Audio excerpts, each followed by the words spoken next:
Saudara, terima kasih Anda masih bersama kami dalam Berita Banten. Bagi Anda yang baru saja bergabung, kami hadirkan kembali 3 berita utama hari ini. Berburu burung dilindungi di Taman Nasional Ujung Kulon, 5 orang ditangkap polisi.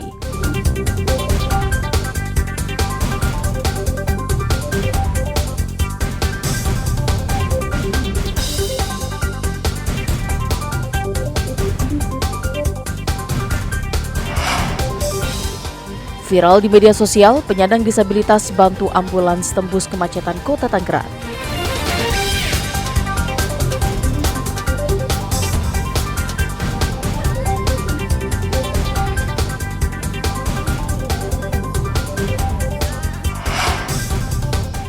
Masyarakat Kasepuhan Cisungsang gelar tradisi Serentahun.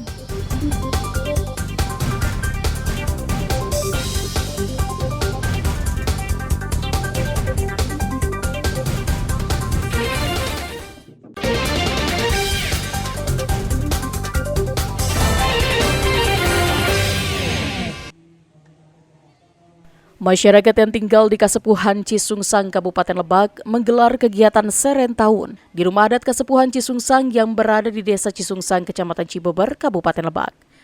Dalam Serentahun Kasepuhan Cisungsang ini, berbagai kegiatan digelar, salah satunya kirap panen raya yang diikuti oleh masyarakat Kasepuhan Cisungsang, mulai dari anak-anak hingga orang tua. Tak hanya itu, ada juga tradisi tumbuk padi di dalam lesung yang dilakukan oleh ibu-ibu dengan bunyi nada yang beriringan. Setelah rangkaian kegiatan tersebut selesai dan dilanjutkan dengan upacara adat dan memasukkan padi hasil panen ke dalam leit atau lumbung padi. Menurut Kasepuhan Cisungsang, tradisi Serentahun merupakan upacara ritual atau upacara adat yang dilakukan secara turun-temurun yang dilakukan oleh masyarakat Cisungsang. Serentahun digelar sebagai bentuk ucapan syukur atas melimpahnya panen padi. Dalam kegiatan Serentahun kali ini, masyarakat Kasepuhan Cisungsang menyampaikan ke pemerintah Provinsi Banten, yaitu terkait perbaikan infrastruktur ruas jalan yang menjadi akses aktivitas masyarakat. Di tahun ini ada kelebihan dari tahun biasa.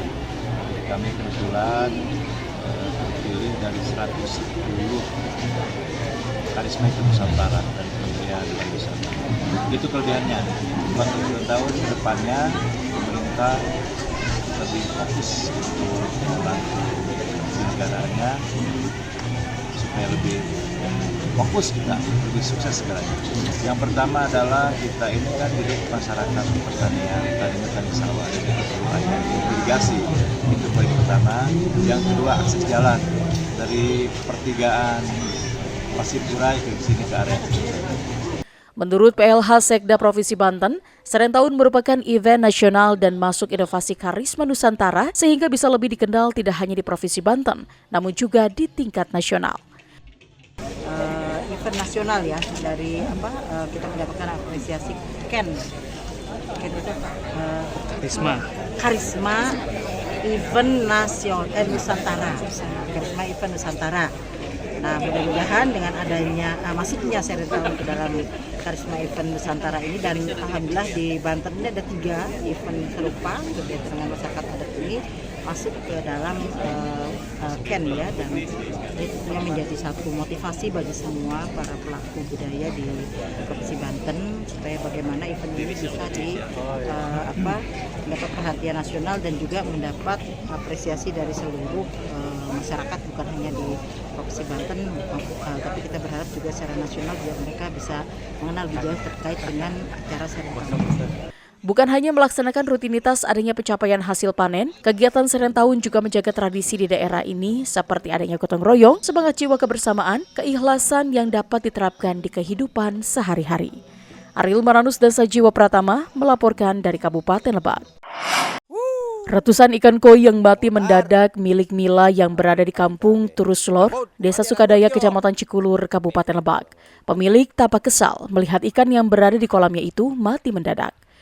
Ikan koi itu mati akibat kekurangan oksigen, imbas dari pemadaman listrik, dampak robohnya sejumlah tiang listrik, pasca hujan deras dan angin kencang yang terjadi di wilayah Lebak.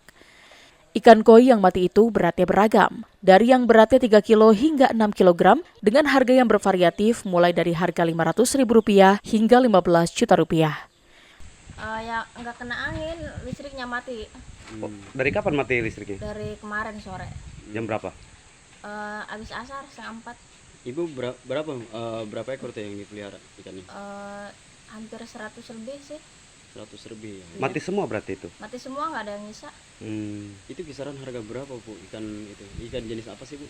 Itu ikannya ikan jenis koi. Itu yang satunya ada yang 5 juta, ada yang 7 juta. Macem-macem sih, banyak. Berarti kerugian mencapai berapa Bu? 30-an. 30 lebih malah. Ikan tersebut mati disebabkan dari pemadaman listrik yang terjadi sejak minggu lalu. Dampak dari kejadian tersebut, dirinya mengalami kerugian hingga mencapai puluhan juta rupiah.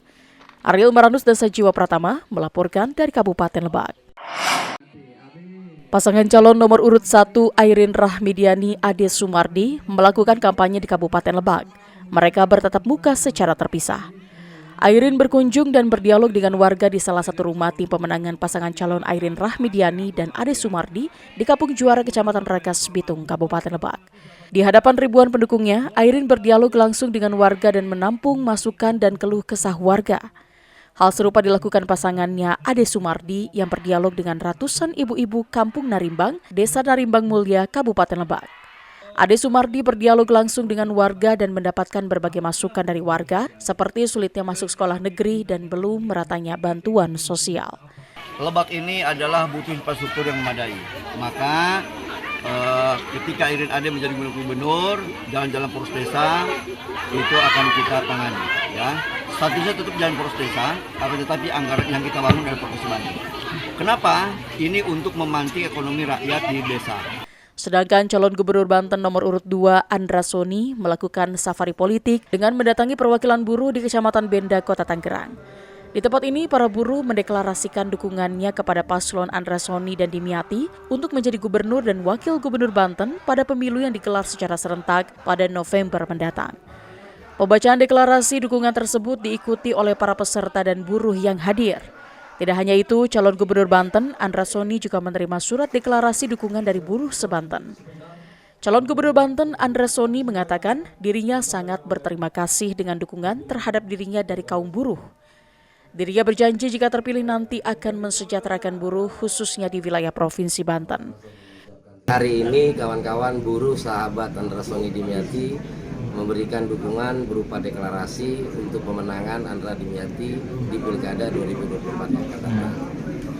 Saya merasa sangat terhormat dengan dukungan ini, harapan-harapan yang diberikan kepada saya oleh teman-teman buruh, sesuatu harapan yang menurut saya harapan yang umum atau harapan yang wajar dari masyarakat ingin lebih sejahtera. Berdasarkan ketetapan KPU, masa kampanye dimulai dari tanggal 25 September kemarin hingga 23 November mendatang. Sajiwa Pratama dan Taufik Saleh melaporkan dari Kabupaten Lebak dan Kota Tangerang.